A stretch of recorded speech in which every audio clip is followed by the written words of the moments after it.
pwede, ano po, sa Canada ay ano pa rin po, Sunday ng gabi, 8:15 p.m.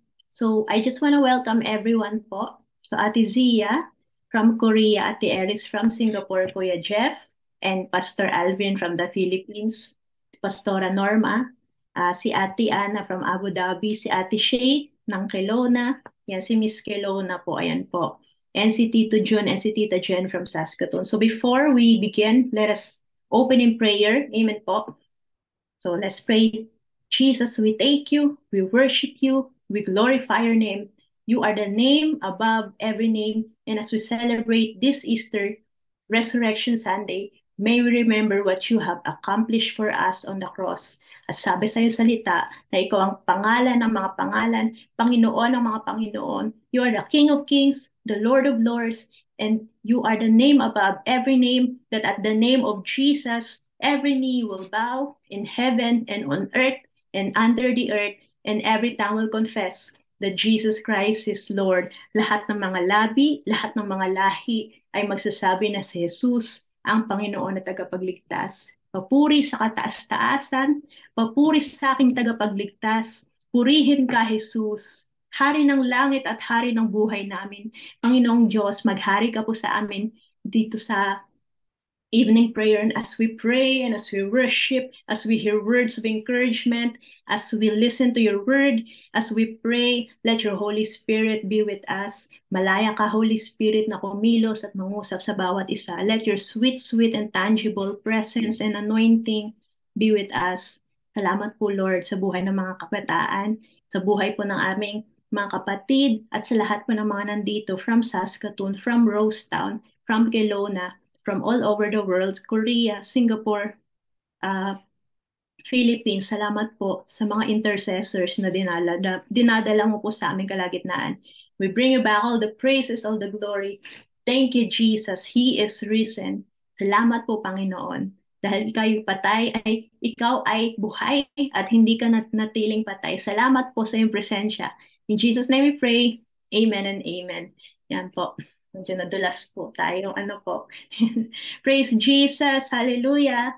Ano po, Happy Resurrection Sunday po sa bawat isa. Yan po, mag-celebrate po tayo. Pwede po ba tayo maglagay ng emoji po dyan? Ano po? Maglagay sa chat box. Ano po? Let's praise Jesus because He is risen. Yan po. And then right now, amen. Hallelujah. Praise God. So, ngayon po, at this point, we will start sharing the word. Kung meron pong gustong mag-share, Pastora Norma, meron po ba kayong gustong ibahagi po sa amin before po tayo mag-start? Before I share the word and then give the rest an opportunity to share the word of God. Pastora Norma, if you are there po, and if you are not busy, kami po ay gustong makarinig po ng word mula po sa inyo.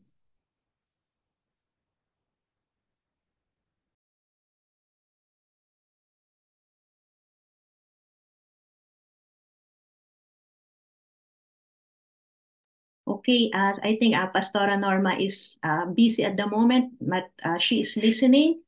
So let's hear some words po sa bawat isa. But before that, I'll share the word po quickly. We will share what Jesus has done for us. And po, praise Jesus, hallelujah. No? Salamat po sa mga buhay ng bawat isa. Salamat po sa pagtsatsaga, sa pagtitake ng time to pray. This is not an ordinary thing, alam niyo po, ng ating pananalangin. Our prayers are not in vain. And every time we come to pray, tayo ay pinoposition natin ang ating sarili na makatanggap po kay Lord, no? Dahil tayo po ay, we are telling God, we are telling our God, Jesus, na tayo po ay hindi po natin kayang manalangin apart from Him. I mean, opo, tama po. And so we acknowledge our weakness na kailangan po natin si Jesus, and that's why we pray. Hallelujah. Praise God. Ang dami pong ginawa ni Lord for the past few days. Ano po, dami pong revelation ng Lord. Ang dami pong mga ginawa niyang kamanghamanghang bagay sa ating kalagitnaan po. Ayan po. Sige po, Pastora, no worries po. And so I want to share to you in John chapter 15. So lahat po tayo dito ay mga Pilipino, ano po, so pwede po ako magbasa sa Tagalog para mas maunawaan po natin yung John 15. And I remember, I think I shared this message a few years ago po, siguro around 2019, shinare ko po sa prayer gathering po natin sa church. So, ayan, abide. Abide in the secret place. So, ito po yung makikita sa John chapter 15. So, babasahin ko po siya sa Tagalog. No, ang tunay na puno ng ubas. So, Jesus is commanding us here. Jesus is telling us na tayo po ay dapat nakadugtong kay Jesus. He is the vine and we are the branches. So, we cannot bear fruit apart from Jesus. Basahin po natin. John 15, kung meron po kayong Bible, you can read with me sa Tagalog or sa English. Sabi po dito, ako ang tunay na puno ng ubas at ang aking ama ang tagapag-alaga. Inaalis niya ang bawat sangang hindi nagbubunga at kanya namang pinuputulan at nililinis ang bawat sangang nagbubunga upang magbunga pa ng lalong masagana. Nilinis na kayo sa pamamagitan ng salitang sinabi ko sa inyo. Manatili kayo sa akin at mananatili din ako sa inyo. Hindi magbubunga ang mga sangang hindi nananatili sa puno. Gayon din naman, hindi kayo magbubunga kung hindi kayo mananatili sa akin. Verse 5, ako ang puno ng ubas at kayo ang mga sanga. Ang nananatili sa akin at ako sa kanya, ang siyang magbubunga ng masagana, sapagkat wala kayong magagawa kung kayo'y hiwalay sa akin. At ang hindi nananatili sa akin gaya ng sanga ay itinatapon at natutuyo. Ang ganong mga sanga ay tinitipon, inihahagis sa apoy at nasusunog. Kung nananatili kayo sa akin at nananatili sa inyo ang aking mga salita, hingin ninyo ang anumang nais ninyo at matutupad iyon para sa inyo. Napaparangalan ng aking ama kung kayo'y masaganang nagbubunga at sa gayon kayo'y magiging mga alagad ko. So sabi po dito sa John 15, Jesus is reminding us to remain in Him. Sabi po sa English, John chapter 15 verse 4, abide in me and I in you, as the branch cannot bear fruit of itself unless it abides in the vine, neither can you unless you abide in me. So tayo daw po para tayo ay magbunga, tayo po ay kailangan nakakonect kay Jesus. No, siya po yung vine, tayo po yung mga sanga, ano po, and we cannot bear fruit apart from Him. So pag sinabi pong abide, the word abide means to remain, to stay. Ano po? So sa Tagalog, manatili. So tayo laging nananatili kay Jesus. Hindi po tayo umaalis. Dahil once na umalis po tayo sa presensya niya, no, hindi po tayo nagiging fruitful. Na kahit ano pong gawin natin, minsan nararamdaman natin na pag wala tayong prayer life, ano po, and then gumagawa tayo ng gumagawa sa ministry, bigay ng bigay, no, napapagod po tayo. Wala pong joy. Minsan, there will come a point na tayo po ay marahil nagko-complain, ano po, ayun na naman, ako na naman yung naatasan, or ito na naman, gagawin ko na naman to every time na lang, ganito, ganyan, no? Nawawala yung joy natin sa paglilingkod. But when we remain in Jesus, nagiging magaan ang ating mga trabaho, nagiging magaan po ang ating mga ministry, ano po?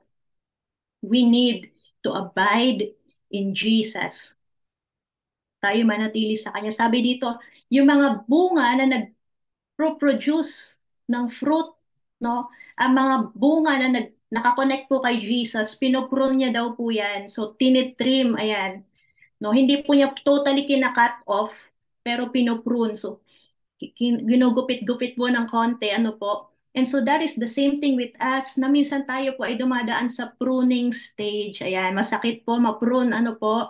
Minsan may mga tatapyasin po si Lord sa atin, yung mga ugali po natin, mga attitude natin, yung mga habits natin, no? Lahat po ng mga bagay na hindi naman fruitful sa buhay po natin, kinakat off po yan ni Lord, ni Jesus, para maging lalo tayong mas mabunga. Amen po. At sabi po dito sa John 15, there is a warning na ang mga tao daw po na hindi nagbubunga o ang mga taong walang personal na relasyon kay Jesus, sila daw po ay ika-cut off, ano po, at sila daw po itatapon sa apoy.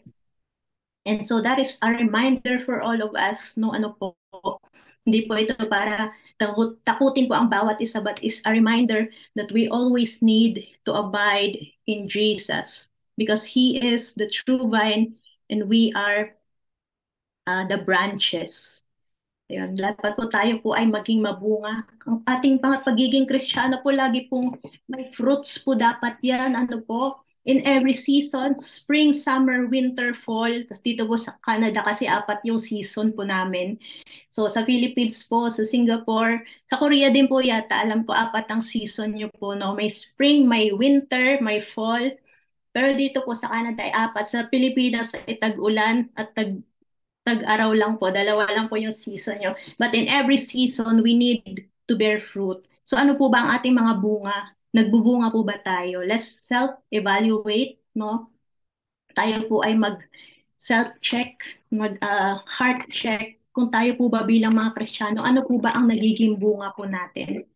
Ano po, hindi lang po sa mabubuting gawa na successful in our ministry, we are successful in outwardly, but inwardly, what is our fruit? Are we having the fruits of the Holy Spirit according to Galatians 5:22, yung love, yung joy, yung peace, no, yung patience, yung kindness, yung goodness, gentleness, faithfulness, self-control. Ayan po, may mga bunga. And so, tayo po ay magpaprune kay Lord, ano po, tayo po ay magpa-correct kay Lord kung may mga nakikita po siyang mga bagay po sa akin. Sabi po doon sa John chapter 15, pinuprune po tayo ni Lord. So I pray tayo po at every time the Lord is pruning us, tayo po ay dumadaan sa correction, hindi po natin i-take yun na negatively, pero po tayo po ay ginagawa po ni Lord po yun sa atin, our Heavenly Father, our Daddy God, ginagawa po niya yun sa atin so that we will bear much fruit. So yun lang po yung i-share ko. I pray that it spoke to each and every one of us that we need to bear fruit in every season. We need to remain in the vine para po yung charger, ito po meron po akong charger dito. So every time we connect to the power source, sinasaksak ko po itong charger ko para masaksak ko yung cellphone ko. That's the same thing with us. We need to always connect with the power source, and that is our Lord Jesus Christ. Lagi po tayong nakaangkla. We are always anchored in Jesus. So ayun lang po. God bless po. Meron pa po bang gustong mag-share? You are free to unmute your microphones. Hindi pa ako magtatawag po ngayon para po wala pong ma-on the spot. Ano po? Yung voluntary po tayo ngayon. Volunteers. Kaya magtawag pa po tayo ng dalawang katao po na gusto mag-share. Then we will proceed to our prayer.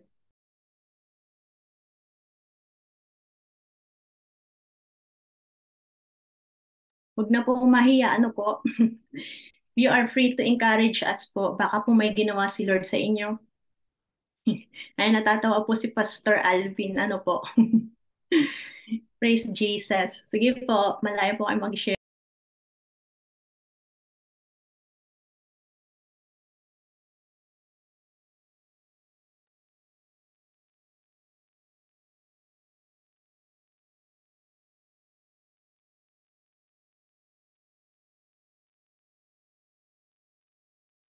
Nakamute po kayo, Pastor. Wala pong sound.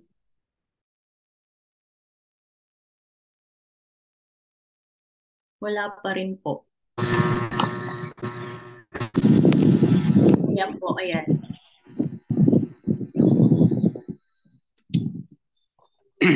Yan po, good day po sa bawat isa. Kamusta po? Buti po, buti po. Grabe po. Ayan, ano ba sasabihin ko? Gusto ko lang po mag-testify sa ginawa po ng Panginoon sa araw po ng Resurrection Sunday. Kahapon po dito sa Pilipinas. Sobrang po talaga exciting. And ang dami pong mga ginawa ng Lord, mga pagtuturo po ng Panginoon. And encouragement ko lang po sa bawat nagte-testify. Kahapon po, during testimony, inimpress po ng Lord na whenever we testify, Dati po ini-impress niya na sa amin whenever na nagtatestify po tayo na gusto kong papurihan ng Panginoon. I mean, ang nalilipap po ang pangalan ni Jesus. Talaga pong prepared si Father God na excited siyang marinig kung na-acknowledge mo ba yung mga ginawa niya sa buhay mo. I mean, na-impress sa akin ng Lord before na nakaupo po talaga sa trono si Father God tapos tahimik ang buong kalangitan. Nakikinig sila. And kung sang part mo in-acknowledge ang Panginoon, natutuwa po ang Panginoon, natutuwa si Father God na, grabe, napansin niya yun. Na-acknowledge niya. In-acknowledge niyang gawa ko yun. Ano po? And whenever we acknowledge the Lord, it is faith and heaven rejoice pag na-acknowledge mo natin siya. And kahapon naman, during testimony, parang ganito rin po, nag-iintayan. And ayun, nag-iintayan kasi siguro nahihiya yung iba. Pero alam niyo po, during testimony kahapon dito sa amin, inimpress sa akin ng Panginoon na may mga angels na ready sila. I mean, para sila mga, yung dati po dito sa Pilipinas, yung wala pang cellphone, wala pang, I mean, sa post office po, talagang letter pa yung ginagamit. Ano po, hindi pa messenger. Talagang literal na telegram. Literal na sulat. Ganun po yung inimpress sa akin ng Lord kahapon. Sabi ko, guys, ano kayo, mag-testify kayo kasi may mga angels ngayon. Nagtatanong sila kung may hahabol pa ba. I mean, sinusulat nila yung testimony natin and dadalhin po nila doon sa Panginoon, ano po, doon sa taas, sa langit. Ayun, asa na ba?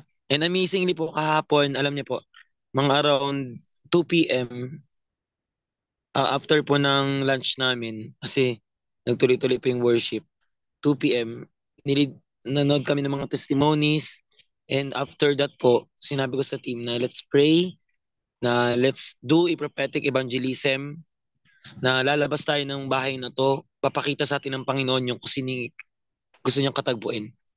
So we worship, nag-play po akong guitar, and then naghintay kami.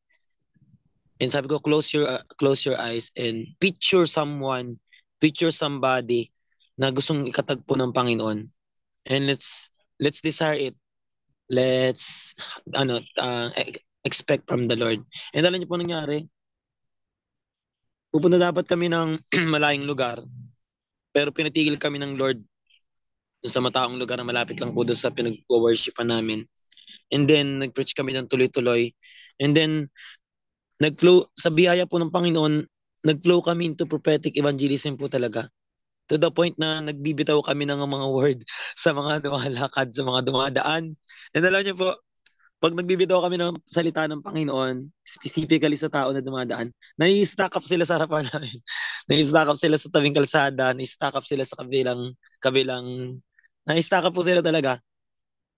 Pag nagbibitaw kami ng word, and amazingly, si Lord po yung nagpapatunay.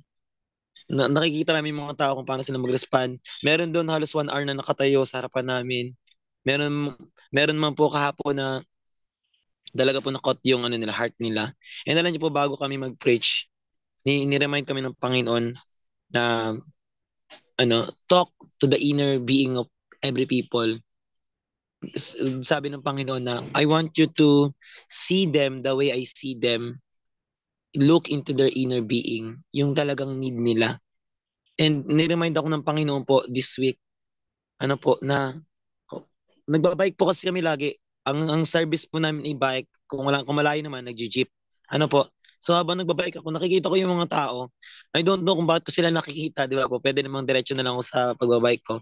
Pero nakikita ko everyone po ng mga tao, siguro kahit dito po sa room, everyone is looking for someone to appreciate them. Tayo po bilang believer, bilang mga nasa Panginoon, alam natin na si Lord lang yung one audience natin. Pero alam niyo po, pag kayo po ay nasa evangelism, papakita ng Panginoon sa inyo, everyone of the people is looking for someone to appreciate them. Halimbawa po yung mga taong nasa kalsada na nagba-bodybuilder, they are looking for someone to ma-appreciate na, laki na ng muscle ko. Mga bata naman, they are looking for someone to appreciate yung suot nila, yung damit nila, yung buhay nila, yung pagiging nanay, pagiging tatay. And alam niyo po, nung ginamit namin kahapon yon, not to flatter them, hindi para bulahin sila. Pero nung ginawa namin yon, na magandang araw po sa mga tao nandito, sa mga masipag naming driver, alam niyo po, they listen, open yung ears nila. Sa mga masipag namin mga dito sa taga-palengke, alam ko alas stress pa kayo nandito. Nakikita ng Lord yung effort ninyo para sa family nyo. Pero ito yung gusto sabihin ng Panginoon. Grabe po yung impact. I mean to the point na tahimik yung buong palengke, tahimik yung buong kalsada, nag-e-echo na yung boses namin. And then tuloy-tuloy yung flow ng prophetic evangelism, yung word of knowledge. And to the point po, alam niyo po kahapon, purihin po ang Panginoon. Kasi siya po talaga yung gumagawa na, siya po talaga yung nagtatouch sa tao. Ano po? Eh gusto sabihin ng Panginoon talaga na yung natatanggap po natin kay Lord, and sinabi ko to sa GC kahapon, yung gift, yung anointing, yung word of knowledge, yung blessing, yung meron ka ngayon, it is not for us para magkaroon lang nun. Ano po? Kasi sa Matthew 4, tinanggihan ng Panginoong Jesus yung wealth, yung fame, yung honor. And as a model, si Lord yung ating model. Bakit niya tinanggihan? Di ba po? I mean, di natin kakasyon si Lord ba't niya tinanggihan. Kasi pag si Lord na yung nagtanggi nun, ibig sabihin, no talaga. So, amazingly, alam niyo po habang nagtuturo kami sa kalsada, habang nag-preach ako sa kalsada, tinuturuan din ako ng Lord. Ganun po bumato ang Panginoon eh. Mukhang ikaw yung nagtuturo, pero actually ikaw din tinuturuan ng Panginoon. And gusto ko lang po inamay ng bawat isa. Yung anointing, yung grace na tinanggap mo, totoo po yung grace is enough. Yung tinanggap mo sa Panginoon, it is solely for saving souls. Ano po, gusto ng Panginoon, si Lord po ay pro-life. Gusto niya makita na maraming mabuhay, makakilala sa Kanya. And alam niyo po, during preaching kahapon, yung mga nag-highlight sa amin po, may bata doon, dalawa sila. Sabi ko, ngayong araw ng pagkabuhay, mabuhay. Nagsigawan yung bata, dalawang 11 years old. And then tumigil sila, stuck sila, and nakinig talaga sila. Then in-approach sila nung kasama ko. Alam niyo po, habang nag-preach ako, nakikita ko yung isang bata na kausap ni Krisha, umiiyak na siya. Hindi ko alam kasi nag-preach ako, malayo ako. Umiiyak na siya. Yung pala, inamin ng bata, nabubuli siya, nasasabihan siya ng pangit, masyado kang mataba. Parang na-feel niya hindi siya mahal ng pamilya niya. Ganun po yung na-feel ng bata. Pero nung kinatagpo siya ng Panginoong kahapon, na yung hinahanap niya na yon, yung ma-appreciate siya, yung makaroon siya ng love, ay matatagpuan kay Jesus. Eh nakita namin yung bata po talaga, yung luha niya talaga, tumutulo sa short niya. 11 years old. And nireveal sa amin ng Panginoon, many people are shattered. Many people are broken. Many people are, ganun po yung inner nila, yung inner being nila. Hindi man sila nagsasalita, pero they are destroyed inside, they are shattered.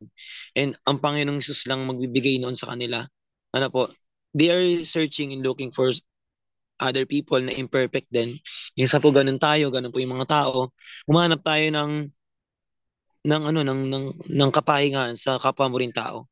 And then yun, nireveal sa amin ng Panginoon sa Matthew chapter 7, kung di po ako nagkakamali. Na yung bahay po doon, yung buhanginan tsaka yung bato, sa ibabaw ng bato, sa ibabaw ng buhanginan, nireveal kay Brother Lawrence ng Lord, nagrema sa kanya, na ganun din pong itsura na pag dumedepende tayo sa kapwa-tao natin, parang yung bahay, nagtayo ka sa ibabaw ng another na bahay. Ano po? Eh, parehas naman silang imperfect. Ikaw at ako imperfect, tapos dumepende ka sa kapwa mo taong imperfect. So, walang patutunguhan talaga. Ano po? And yun po yung bata na yun, 11 years old, kinatagpo siya ng Panginoon. Meron pa po doon dumadaan tatlong estudyante, siguro around 16, 18 years old. And during my preaching, tinawag ko siya, ikaw ate na nakasalamin na naglalakad ngayon. And then, kabilang kalsada, tumingin talaga siya. Nakikita ng Panginoon, pag ikaw hirap na hirap na sa yung ginagawa sa assignment, tapos nagsisigawan sila. I don't know ba, no, bakit. Tapos yun, talaga pong ganun. Tapos na-open yung mind nila, yung ears nila. Na grabe, may nakakita pala ng ginagawa ko. And another thing po na nag-highlight sa amin kahapon, siguro pwede ko na pong i-share dito kasi private room naman tayo. Ano po, atin-atin lang. Lumipat kami ng ibang position. Tapos, anong nangyari po? Sabi ko, guys, dito na tayo. Preach na tayo dito. And then, nag-preach yung isang kasama ko. Tuloy-tuloy yung preaching. And nag-change yung atmosphere. Tapos, ano niya po? May nakabike na napadaan lang sa harapan namin. And yung si Sister Irish, nag-flow siya sa prophetic word of knowledge, prophetic evangelism. Sinabi niya, ikaw kuya na nakabike. Ginano niya, ikaw kuya na nakabike. Nakikita ng Panginoon yung depression na meron ka. Ano niyo po nangyari? Lumapit siya. Tapos tinestify niya na matagal na talaga po ako kayo nakikita. Pero gusto ko, hindi nahiya lang po ako mag-approach. Ano po, ano niyo po ang sunod na nangyari? In-approach siya ni Aaron, sinaran siya about sa depression, about sa anxiety. And then, nakailang lipat na sila ng position kasi aalis na yung kabataan na yun. He is 24 years old. Alam niyo po kung anong amazing na nangyari? Nung last February, nagpakamatay po yung girlfriend niya. Hindi ko magets kung saan nagpakamatay yung girlfriend niya, kung doon ba sa bahay nila. Pero sabi niya, nakita niya pagbukas niya ng pinto, nagpakamatay yung girlfriend niya. And last February lang po yung ngayong taon. And alam niyo, nag-work daw siya, tulala siya, umiiyak siya. And grabe po talaga yung depression ng kabataan na yun. Sinisisi niya yung sarili niya. Ano po, na-meet namin siya kahapon. And gusto niya talaga lumapit sa amin kasi sabi niya, hindi ko alam bakit parang gusto kong lumapit sa inyo pero di ko alam kung bakit, paano ko lalapit. Pero nung kahapon kanina, sabi niya, kagabi po, nung narinig ko si ate nagpipreach, sinabihin niya, ikaw kuya na nakabike na may depression. Doon na siya nakot, tapos lumapit po siya. And then, pinag-pray namin siya kahapon. Ano po, umagulgulo siya ng umiyak, umagulgulo siya ng iyak. Tapos, during praying, nagbato si Lord ng word sa kanya. Huwag mong sisihin yung sarili mo. Huwag kang maniwala sa kaaway. Na mabuting sumunod ka na lang, mapakamatay ka na rin. And grabe po yung pag-respond niya. Ano po, talaga pong pinakita sa amin ng Panginoon na may depression siya, may oppression siya na nararanasan from the enemy. And meron din siyang suicidal thoughts na rin. Kasi connected sila ng girlfriend niya. Ano po, kung nasa deliverance ministry po tayo, alam mo may soul tayo yun. Grabe po yung nangyari. Kung di namin siya na-meet kahapon, 2 months na po siyang torment. February, March, April. 2 months na siyang tormented. Almost 2 months. And sabi niya, lagi na lang ako nagbabike para makapag-isip-isip ako. Pero alam niyo po, grabe yung torment ng kaaway. Kaya doon ulit namin na-realize, grabe yung, hindi na nagsasabi yung mga tao, pero they are shattered. Pero alam niyo po, kahapon, purihin ang Panginoon. Nung habang kausap namin siya, na-release siya ng Lord's depression. I mean, not totally, pero nakita namin, nag-leap up yung darkness. Ano po, nakita namin siya kasi nung unang usap namin sa kanya, puro ano siya, sinisisi niya sarili niya, condemn siya. Pero alam niyo kahapon, nakita namin, lumabas yung joy, tumawa siya ulit, sobrang pasasalamat niya. Nakita namin yung heart niya nag-open. Actually, ayaw niya kami pauwiin. Uwi na ba kayo? Eh, nasa tabing kalsada kami. And sobrang tuwa po niya yung huling pera niya na 100. Sabi niya, hindi man tumalaki, pero gustong ibigay ito sa inyo. Nag-preach pa siya sa amin. Kagaya ng babae doon sa ano, yun na lang huling pera niya, pero binigay pa rin niya. Alam ko, dito malaki, 100 lang to, pero bibigay ko to sa inyo. Eh sabi, kasi po kami, pag nag-preach kami sa kalsada, we're not doing solicitation po talaga. Sabi sa kanya, alam ko yan, hindi kami nagaganyan. Pero dahil yung heart mo is gusto mong bigay, sige tanggapin namin. Pero di talaga kami nagaganito. And to the point na yon, add mo kami, let's keep in touch. And ano po yung na-realize namin? Available po sa atin yung mga available na binayaran ng Jesus kung magiging available ka sa Kanya. Ano po, I mean, hindi kami special, walang special sa amin. Pero nung inalaw namin ang Lord mag-move, naging available kami sa Kanya. Legit po yung prophetic evangelism. To the point minsan, nakikita namin yung mangyayari bago siya mangyari in a split of a second. Tapos magugulat kami yun talaga yung nangyari. Ano po, tapos yung word of knowledge, available po talaga siya. Pero ang red flag po doon, it is not for fame, it is not for wealth, it is not for honor, it is only to save souls. Kasi sa Matthew 4, tinanggihan ng Panginoon yon. Hindi sinabi ng Panginoon na, okay Satan, pagbibigyan kita ngayon na dahil mabait akong Diyos, pagbibigyan kita ngayon, bukas di na kita pagbibigyan. Hindi sinabi ng Panginoon, talaga pong, no. Sinabi niya, it is written. Ganun po talaga yan, nirebuke niya ang kaaway. Ano po, yan, humingi na dito. So, I encourage you all, yung ginagawa niyo po, ginagawa ng bawat isa sa atin. Kaya tayo nag-stay pa sa earth. Mayroon po talaga tayong assignment na ipagagawa. Pagagawa ang Panginoon. And pagliligtas po talaga ang kagustuhan ng Panginoon. Na marami pong mabuhay, marami pong makakilala sa Panginoon, marami pong maging connected sa Kanya. Legit po yon yung relationship.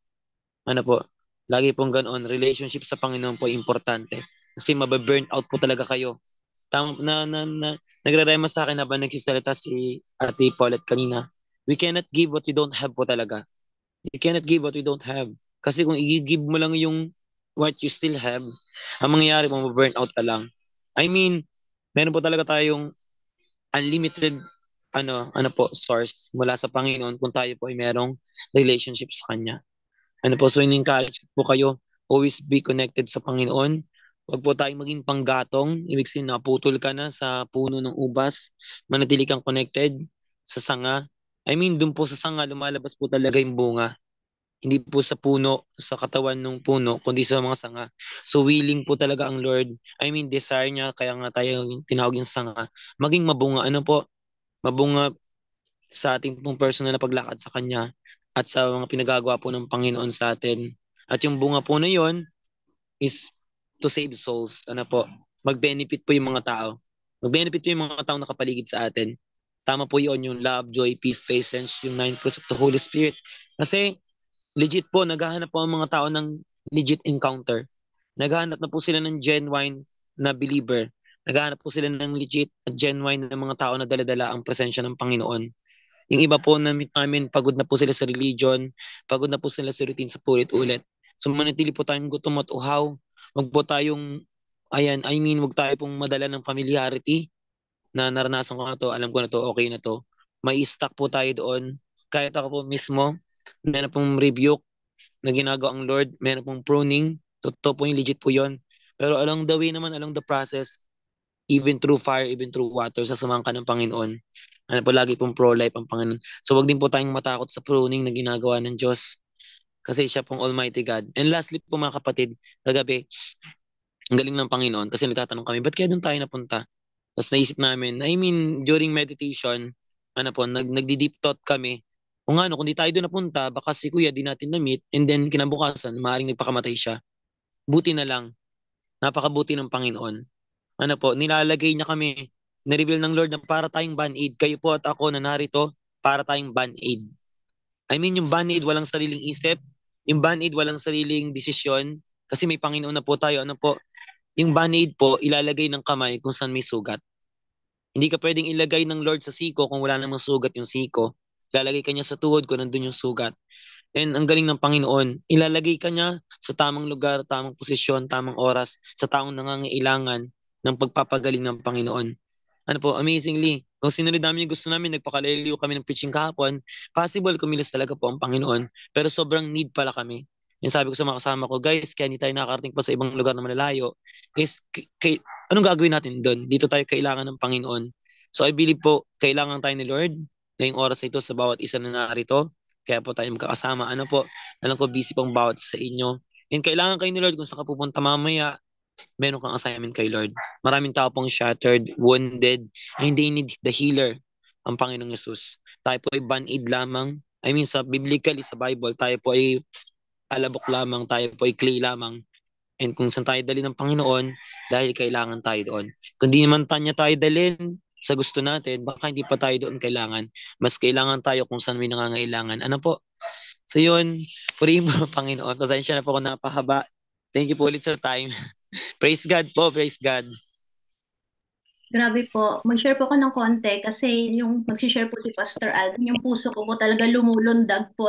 Yung joy, ano po, isa po sa mga passion ko po ay prophetic evangelism. So doon po, by the grace of God po na ginagamit po ako. Pero praise Jesus, I give Him all the glory. Lahat po ng gift na galing po kay Lord ay galing po sa Kanya. Hindi po yung sabi ni Pastor kanina, hindi para sa ating fame, para tayo makilala, para tayo maging popular. Hindi po yon, but it's for the people na mag-minister po natin. And I remember meron po ako na minister na isang African na babae. Nasa homeless shelter po ako.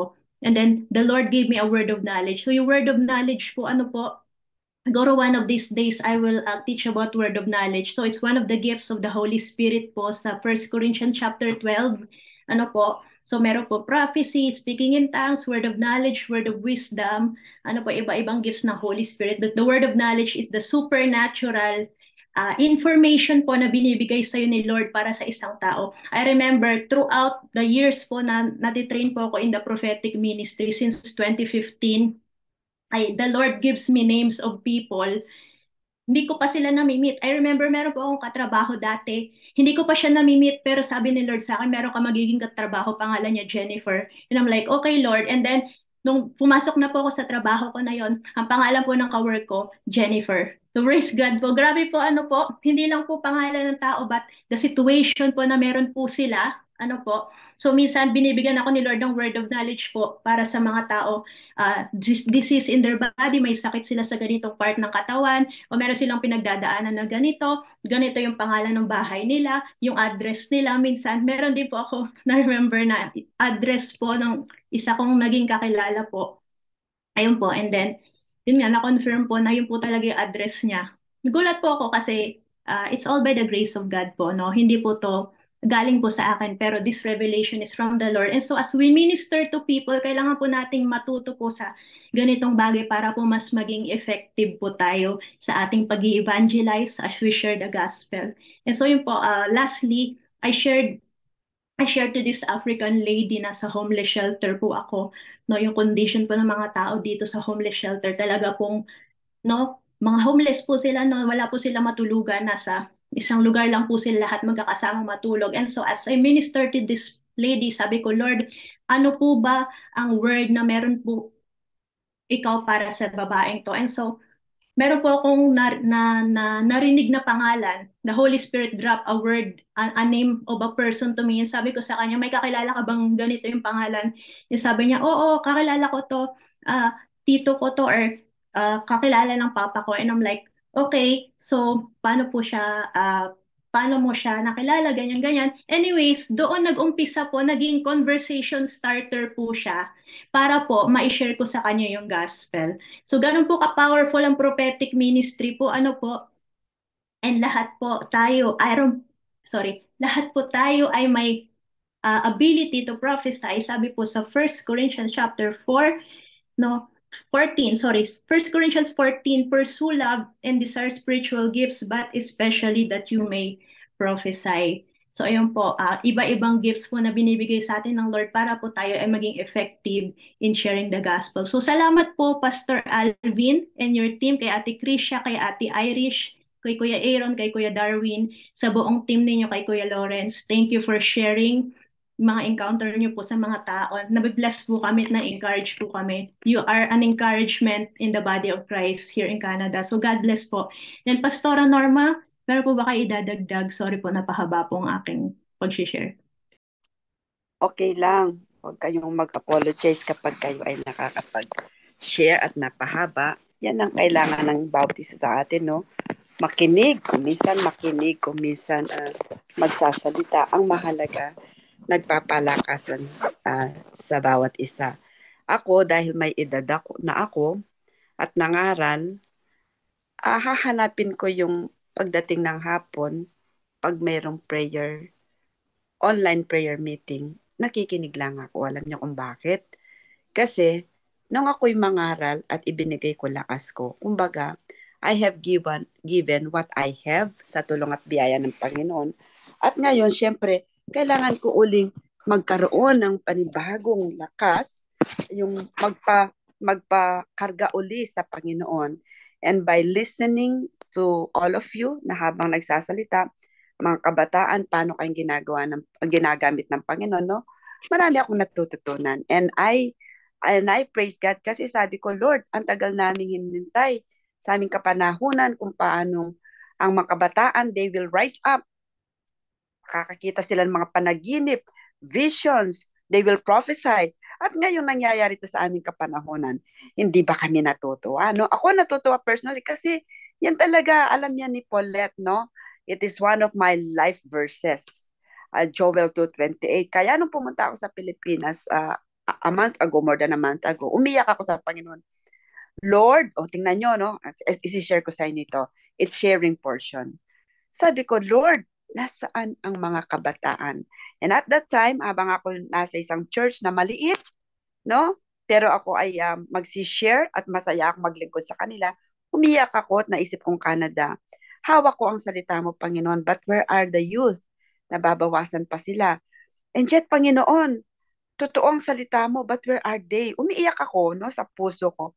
All of a sudden, sabi ko nga noon kina Paulette, nagpatuto ako, yung mga worship leaders in front of me, na ang lalakas ng mga instruments. Alam niyo yun, nasa harap ka mismo, first line, sa mga upuan. Siyempre, kaharap mo ng mga song leaders and backup singers and instruments. They were muted. Bigla. Hindi naman sila tumigil, pero parang ang aking tenga, parang nag-shut off yung mga sa harap, ang narinig kong umaawit ay ang mga maliliit na bata sa likod ko, mga 8 years old, 5 years old, no? Paangat ng paangat ang kanilang tinig. Ang pagpupuri noon yung hindi sapat ang aking salita, pati na ang mga tararan, tarararan, wala kang katulad. Alam mo, paangat ng paangat ang mga tinig nila tapos may narinig akong tinig. Hindi ko nakalimutan ang aking pangako. Kasi nagtatanong ako sa Panginoon, where are the youth, Father God? Sabi ko, alam ko may pangako ka, pero bakit nababawasan, nawawalang mga kabataan? Alam mo nga yun nga, no? Biglang nag-shut off yung sa harapan ko. Biglang parang may volume na biglang nag-ano sa kanila. Hindi ko sila naririnig. Literally. Pero yung mga bata sa likuran ko na mga paslit, umangat ng umangat ang tinig at habang umaawit sila, may narinig akong tinig na nangusap sa puso ko. Ang sabi sa akin, hindi ko nakakalimutan ang aking pangako. Narito, ang mga yan, ang next generation na aking nire-raise, alam nyo, humagulgol ako ng humagulgol. Kaya nang ako'y tawagin sa harap upang mangaral, di pa man ako nagsisimula, punong-puno na ng magang-magana ang mata ko because I heard the voice of God. At pagbalik ko nga dito, nagulat ako. Aba, nagdatingan na ang mga youth sa iba-ibang mga bansa, Pilipinas, nagulat ako. And in my heart, kinomfort ako ng Panginoon. Heto, nagdadatingan na. Ang group chat na ito, mga kabataang babae, kahit na may edad na medyo bata sa'yo, young couples, everything, pag uhaw sila sa Panginoon, iipunin ko sila, magiging oasis itong group chat na ito, kung saan magpapalakasan kayo, makikinig kayo sa salita ko, yun ang inimpress sa akin ng Panginoon, upang pagkatapos nito, araw-araw yung gagawin niya, sabi ng Panginoon sa akin, upang pagkatapos yung manalangin, handa na naman kayong makibaka, lumabas, kasi may kalakasan kayong taglay. No wonder our Lord and Savior Jesus Christ, pansinin niyo siya, basahin yung Biblia, the whole day, magmiminister siya, miracles, wonders, kung saan siya napapadpad, dinadayo siya ng mga tao, pero pansinin niyo, ang sabi, pagdating ng hapon, pupunta siya sa malayo. Anong gagawin? Magmi-miracles pa? Hindi. He will spend time with his Father sapagkat dun siya humuhugot ng lakas. What we are doing now, kung tutuusin, nag-church na tayo, nag-minister na tayo. Ako pagkatapos ng church, may pinuntahan pa akong isang bagong na hospital, brain surgery. Dapat, no? Kung tutuusin, upo na lang ako, manood ako ng TV and everything. But, nakita ko may pananalangin. Kailangan kong ibalik sa Panginoon ang lahat ng glory. And by doing this, bukas, by God's grace, handa na namang makibaka sapagkat having quiet time, kahit gaano pa karami ang ministry the whole day, pagdating ng gabi, hanggat pwede, magkaroon ka ng quiet time upang muling makinig, ibalik ang lahat ng papuri sa Panginoon, no? Kaya ako nakikinig lang sa inyo, tuwang-tuwa ako dahil kumakain ako ng salita ng Diyos. I pray lahat tayo, ganyan ang nangyayari para sa susunod na araw, as the Lord gives us the grace, handa na naman tayong sumulong sa mga ipinapagawa ng Panginoon sa atin. Hallelujah! Purihin ang Diyos, He is alive. Thank you and God bless everyone.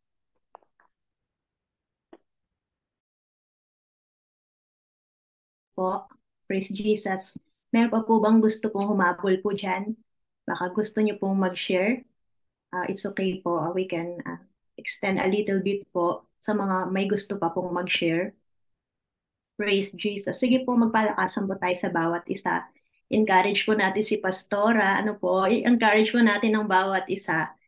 Sabi ko nga po, palagi ko sinasabi, encourage from the root word courage. So whenever we give words of encouragement, whenever we give our testimonies, it gives courage to the people who are listening. So may kapangyarihan po ang ating mga encouragement. Kagaya nga po nila Pastor Alvin, ano po, they are just saying, ikaw kuya na nakabike, no? ikaw kuya na dumadanas ng depression, merong word sa iyo ang Panginoon, merong word, merong pag-asa, no? Kaya kang pagalingin ni Lord. Amen. Ganun po, no? Ganun ang nagagawa ng word of encouragement, a word of knowledge, a prophetic word sa isang tao.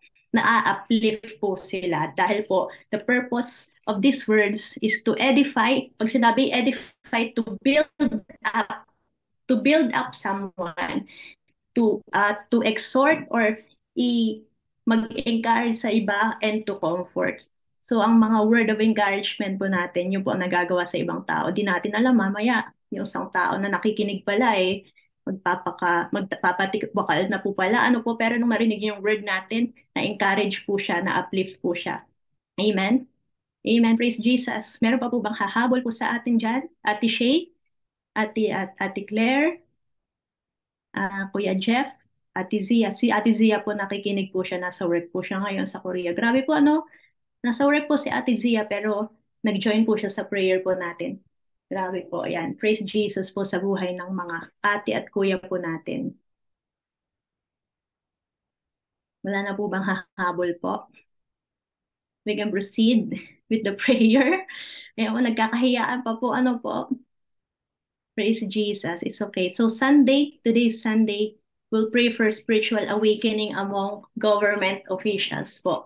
So ipanalangin po natin kung saang bansa po tayo, no? International na naman po tayo today. Kung taga Middle East ka, taga Singapore ka, taga Korea ka, ano po, kung taga Canada at Pilipinas ka, ipanalangin mo ang bansa mo. You pray for the Prime Minister, the President, the governors, the senators, the mayors, lahat po ng mga government official natin. Ipanalangin po natin sila. Sila din, Lord, ay makakilala sa iyo. Ano po? Reconciliation and peace in the country, salvation of government officials, and peace and order. And any prayer request po, ilagay nyo lang po sa meeting chat po natin para po mapag-pray po natin. Praise Jesus.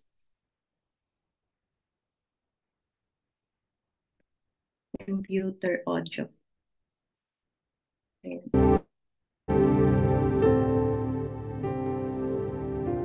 Okay lang po ba yung sound? Hindi naman po masyado practice. Muli, Panginoon, salamat po. Kami ay tinipon mo sa isang layunin, and that is to honor you, Lord. Pasalamatan ka, Panginoon. Offer a sacrifice of praise, of thanksgiving. Ano man po ang aming nararanasan.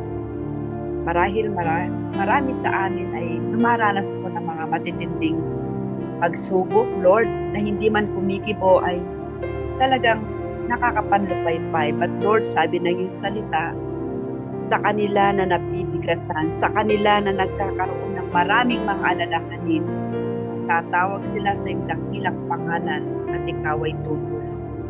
Salamat po sa mga pangakong ito, Panginoon, and because of that, O God, Lord, pwede po kaming magbigay sa iyo ng sacrifice of thanksgiving na sa kabila ng mga aming nararanasan, Panginoon, nakabiguan kung minsan, kabigatan, kung minsan, Panginoon, dulot po na marahil ng sakit, ng financial problems, emotional, sa pamilya, emotional, Lord, spiritual, lahat, Panginoon. And yet, Father God, we will always find ways to thank you and offer a sacrifice of thanksgiving sapagkat ikaw ay laging mabuti.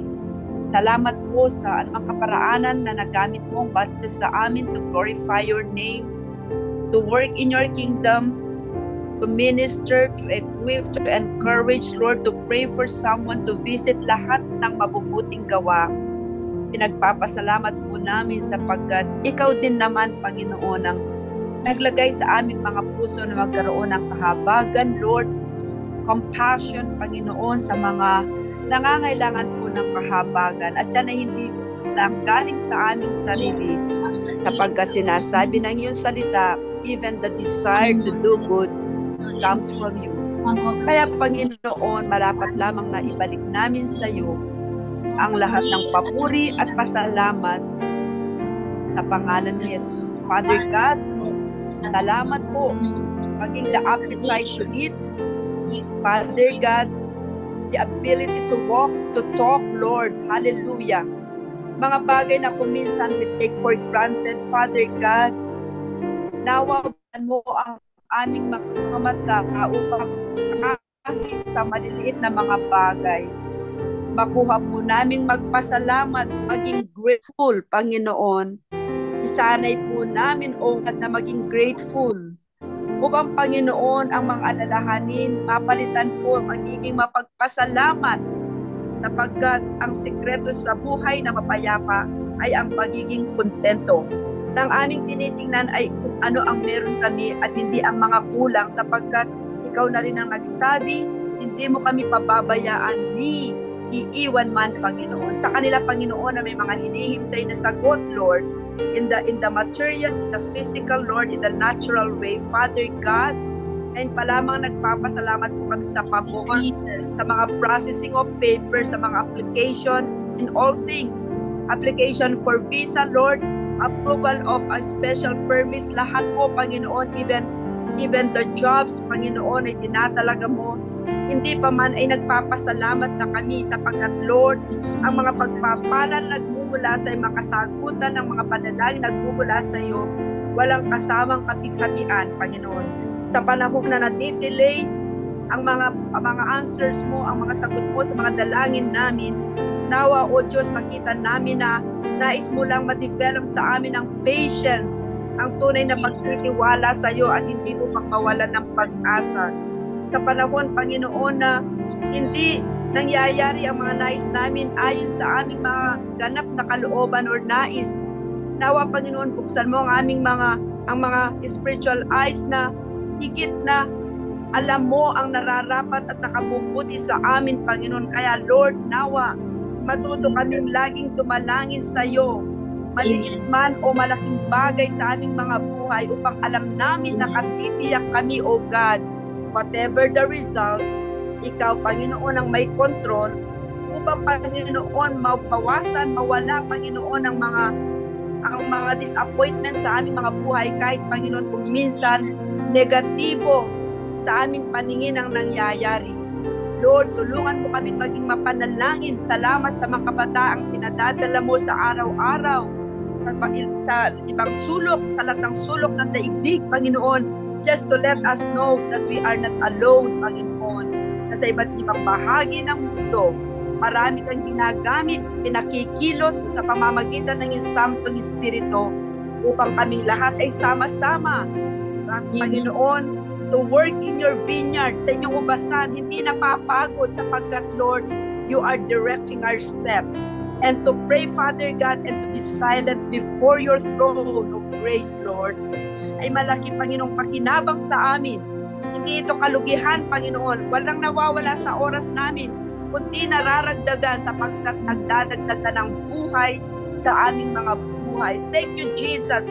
You are alive, Panginoon. Buhay ka, Panginoon. Buhay ka sa aming mga buhay, O Diyos.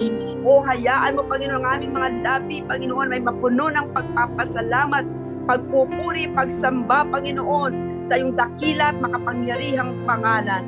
Purihin ka, Yahweh. Pagpalain mong patuloy ang aking mga kapatid, si Sister Claire and her loved ones and her family back home, and even here, Panginoon, kung saan mo siya dinadala sa oras na ito, kung saan siya naririyan, Panginoon, Lord, kasama mo siya sa ng kanyang mahal sa buhay. Igawad mo, Panginoon, upang malubos ang kanyang kagalakan, ang kanyang malalalim na panalangin in the name of Jesus.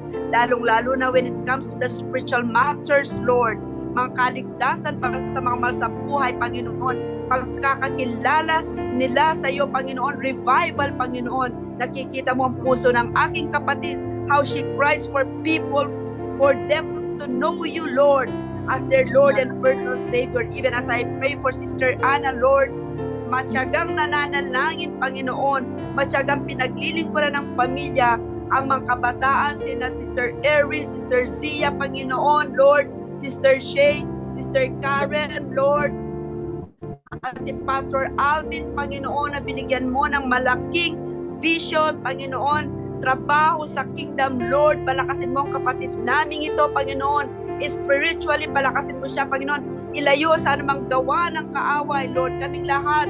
Do not lead us in temptation, but deliver us from the evil one.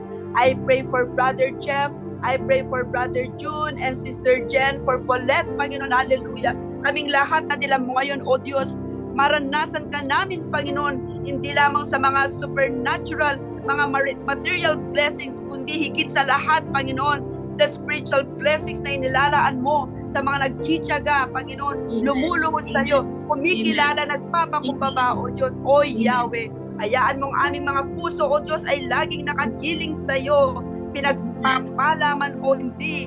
Let us cultivate the attitude of giving sacrifice of thanksgiving to the Lord of Lords and to the King of Kings. Purihin ka, Panginoon, sa gabing ito, Lord, ang mga may sakit at karamdaman, himala, Panginoon, ang igawad mo kay Sister Karen na nalangit pa sa mga may sakit.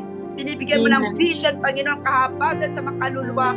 O Panginoong Diyos, patuloy mo siyang palakasin, Panginoon. Ang kanyang nanay, Panginoon, ay ingatan niyo po, Lord. Ang mga may sakit na pinagpipray niya, pinapanalangin, Lord, let there be miracles, signs, and wonders to glorify your name. More people, more souls in the kingdom, Father God. Let us be given the burdens for souls to pray for them, to care for them, Father God. And you, O God, our enthroned intercessor, O Lord Jesus, and you, the Holy Spirit, our indwelling intercessor, patuloy niyo po kaming tulungan sa pananalangin that we may pray according to the Father's will. Father God, as we end this fellowship of prayer tonight, salamat po sa buhay ng aking mga kapatid. Ingatan mo pong bawat isa sa amin, bigyan niyo po kami ng masarap na pagtulog, at sa mga nagtatrabaho ngayon because it's daytime in their place, ingatan niyo po sila, O Diyos, ilayo sa anumang sakit at karamdaman, maging sa maagang kamatayan, kundi malakas na pangangatawan, punong-puno ng kagalakan at kapayapaan sa mga pusong igawad mo, for you are our God, the covenant keeping God sa aming mga buhay. Salamat po, Panginoon. We give you back all the glory and the honor and praise that you alone deserve. In the mighty, mighty name of our Lord and Savior, Jesus Christ. And everyone will say in agreement, Amen, Amen, and Amen. Hallelujah. Praise Jesus. Hallelujah. Praise Jesus. So before po tayo mag-end, hin-highlight po sa akin si Ate Shay. So word lang po sa iyo ng ating Daddy God, our Abba Father. Psalm 27, sabi ng Lord, fear not. Fear not, Ate Shay. Fear not. Do not be afraid. Psalm 27 verse 1 said, the Lord is my light and my salvation. Whom shall I fear? The Lord is the strength of my life. Of whom shall I be afraid? And sabi po sa Book of Isaiah, if I'm not mistaken, fear not, for I am with you. Do not be dismayed, for I am your God. I will strengthen you. Yes, I will help you. I will uphold you with my righteous right hand. And lastly, 2 Timothy chapter 1 verse 7, sabi po dito, yes, Isaiah 41:10. Thank you po, Pastor Alvin.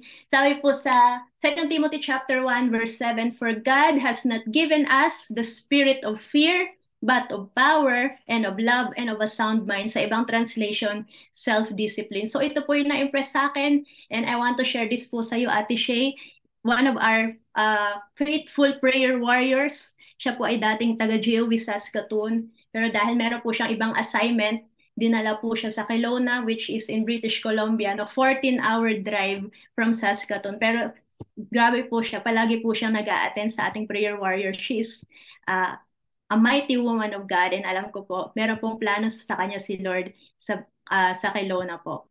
And sa Vancouver po, kung doon po kayo, dinadala ng Lord. Saan po kayo dalhin ng Lord, Ate Shay? Kasama mo po si Lord. So sabi po ni Lord sa'yo, do not be afraid, fear not, for I am with you. So ayun lang po, God bless po sa bawat isa. Thank you so much, Ate Claire from Edmonton. Yan po, kaway-kaway po kay Ate Claire. Yan po, praise Jesus.